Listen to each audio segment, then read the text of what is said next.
Halo teman-teman, terima kasih masih mengikuti video-video tentang materi-materi dari akuntansi. Pada saat ini, kita akan membahas mengenai elemen-elemen yang ada di dalam neraca. Lalu, elemen apa saja yang ada di dalam neraca? Nah, ikuti video ini, jangan lupa like, subscribe, dan bunyikan loncengnya agar Anda tidak ketinggalan video-video tentang materi-materi akuntansi berikutnya.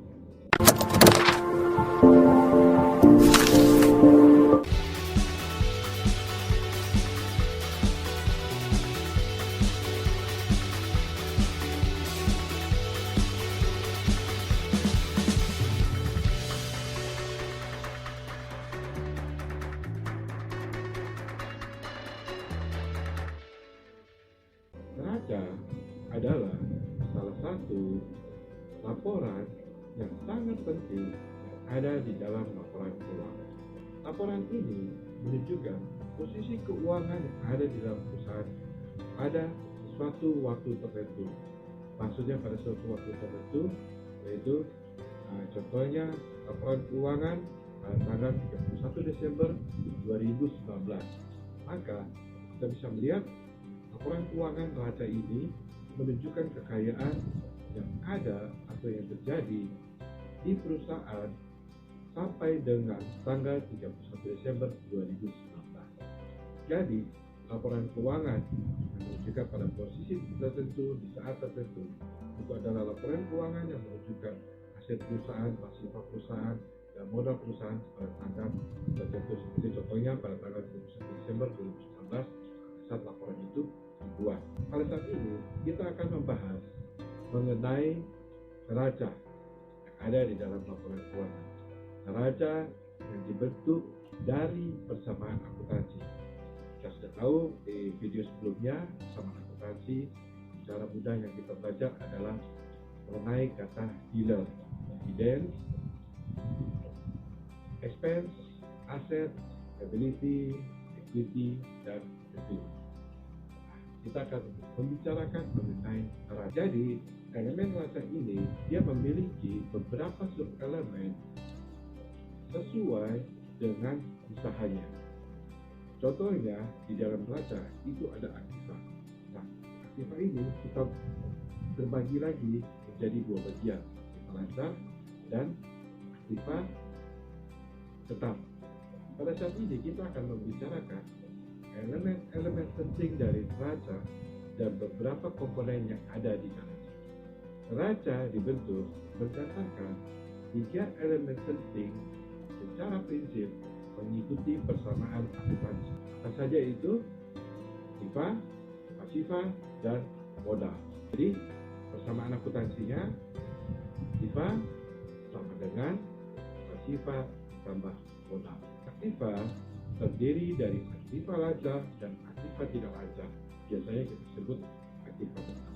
Kalau kita bisa artikan aktiva ini secara luasnya, maka kita bisa lihat bahwa aktiva itu adalah pengawasan terhadap sumber perusahaan atas kejadian di masa yang lampau, dan kita mengharapkan kita mendapat keuntungan di masa yang akan datang yang akan mengalir ke dalam perusahaan. Jadi sesuai pengertian ini, itu memberikan kita sebuah prinsip untuk kita mengklasifikasikan sebuah transaksi atau kejadian itu sebagai aset atau bukan. Elemen dari neraca ini memiliki begitu banyak komponen di dalamnya, dan dari beberapa subkomponen ini kita bisa membuat range. Kita bisa misalkan antara aktiva lancar dan aktiva tidak lancar. Aktiva tidak lancar ini biasanya dia memiliki jangka waktu lebih dari 12 bulan. Itu artinya aktiva ini dia bisa memberikan keuntungan ekonomi bagi perusahaan lebih dari 1 tahun. Sebagai contoh, mesin dan gedung. Biasanya mesin dan gedung ini itu memiliki usia lebih dari 1 tahun. Nah, mesin dan gedung ini, biaya dari mesin dan gedung ini pada akhirnya akan dialokasikan di laporan laba rugi yang kita biasa lihat di biaya depresiasi. Lalu, apa saja contoh dari aktiva tetap? Tanah. Tanah ini tidak memiliki useful life, tidak memiliki estimasi waktu penggunaannya. Kemudian gedung, nah gedung ini biasanya dia memiliki usia di atas dari 50 tahun. Kemudian kita bisa melihat equipment biasanya lebih dari 1 tahun, atau komputer, furniture yang usianya juga lebih dari 1 tahun. Dan begitu pula dengan investasi lainnya yang memiliki usia lebih dari 1 tahun. Sedangkan untuk aktiva yang memiliki usia, estimasi usia kurang dari 1 tahun, atau dia memiliki konversi ke uang cash kurang dari 1 tahun, itu biasanya kita sebut dengan aktiva lancar. Contoh dari aktiva lancar ini yaitu cash, sudah pasti karena dia memiliki liquid atau konversi yang lebih cepat dibandingkan. Kemudian ada piutang, ada persediaan barang dagang, kemudian ada biaya bayar tip muka ataupun investasi jangka pendek yang lainnya. Sekarang kita masuk di elemen yang kedua. Elemen yang kedua yaitu pasifa. Pasifa ini adalah sejumlah utang yang dimiliki oleh perusahaan kepada pihak yang lainnya. Jadi kita ketahui bahwa hutang atau pasifa ini itu termasuk di dalam elemen yang kedua di neraca. Contohnya, kalau misalkan perusahaan membeli mobil tanpa membayar 1% pun, maka itu artinya perusahaan memiliki hutang. Perusahaan akan mencatat transaksi ini sebagai hutang, itu saja di elemen di kategori dari pasifa. Hutang ini bukan cuma dari pihak ketiga, tetapi bisa juga sebagai bentuk pinjaman dari pihak bank. Karena kita ketahui bahwa itu merupakan institusi keuangan yang disetujui oleh pemerintah.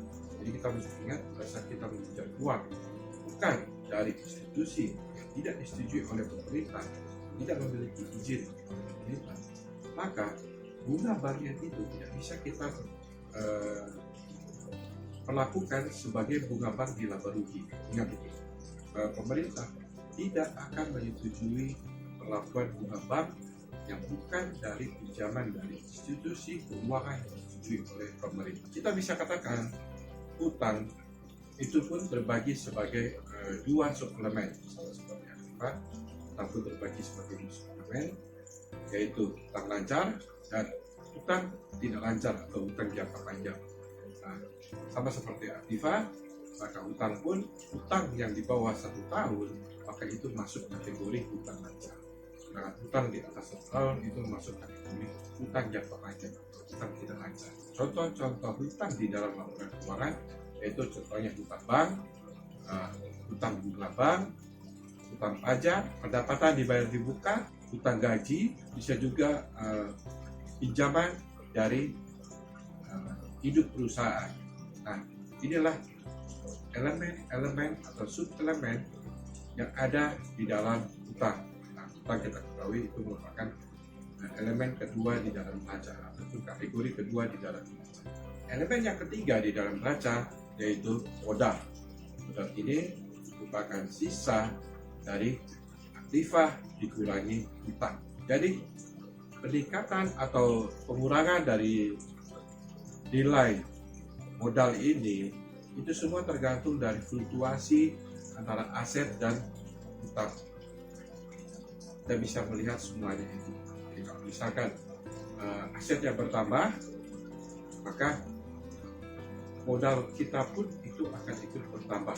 Karena apa? Karena hutangnya berkurang. Tapi apabila asetnya yang berkurang, hutangnya yang bertambah, maka modal kita pun akan berkurang. Contohnya, kalau misalkan perusahaan mengalami keuntungan, maka otomatis aset itu akan naik, ya kan? Nah, aset akan naik, modal pun ikut naik. Tapi apabila perusahaan mengalami kerugian, maka nilai aset itu akan turun dan nilai modal pun akan turun. Lalu elemen apa aja yang ada di modal ini? Pertama yaitu nilai modalnya, setoran modal dari pemilik perusahaan. Nah, kemudian yang kedua yaitu laba atau rugi ditahan. Jadi laba atau rugi ditahan itu yaitu laba dari periode yang baru saja berlalu ataupun rugi dari periode yang baru saja berlalu. Kemudian ada elemen yang ketiga yaitu dividen. Dividen yaitu pembayaran dividen. Apabila perusahaan mengalami keuntungan, maka tentu ada pembayaran pembagian dividen atau pembagian keuntungan kepada pemilik perusahaan. Dan yang terakhir, tentu saja yang kita harus ingat yaitu keuntungan dari penilaian ulang. Jadi keuntungan dari penilaian ulang ini atau kerugian itu kalau misalkan gedung. Nah, gedung di tahun 2010 itu nilainya adalah 1 miliar. Tapi karena di tahun 2020 nilai gedung ini atau nilai tanah ini itu mengalami peningkatan, maka tentu saja itu akan ada terjadi keuntungan dari penilaian ulang. Nah, inilah yang disebut dari valuation gain. Nah, kalaupun ada misalnya selisih lagi atau misalnya ada kerugian, maka itu pun akan dimasukkan di dalam kategori modal. Jadi sekarang kita sudah tahu bahwa elemen dari neraca ini memiliki 3 kategori penting dan kita harus ingat, yaitu aktiva, utang, dan modal. Aktiva itu menggambarkan kekayaan dari perusahaan, utang itu menggambarkan utang yang harus kita bayar kepada pihak ketiga. Nah, modal itu merupakan selisih dari aktiva dan utang. Nah, itulah nilai yang dimiliki oleh pemilik perusahaan modal itu. Baiklah, kita sudah selesai mengetahui materi akuntansi tentang elemen-elemen di dalam neraca. Semoga materi yang kita sudah pelajari dan kita sudah bahas di sepanjang video ini itu bisa membantu kita sedikit mengerti garis besarnya dari neraca. Kita tidak harus mengetahui yang detailnya dulu, kita harus mengetahui yang garis besarnya. Setelah kita mengetahui garis besarnya, nanti kita akan belajar lebih detail lagi tentang akuntansi ini. Baiklah, materi akuntansi kita sudah selesai. Jangan lupa untuk like, subscribe, dan bunyikan loncengnya agar Anda tidak ketinggalan video-video tentang materi akuntansi yang menarik.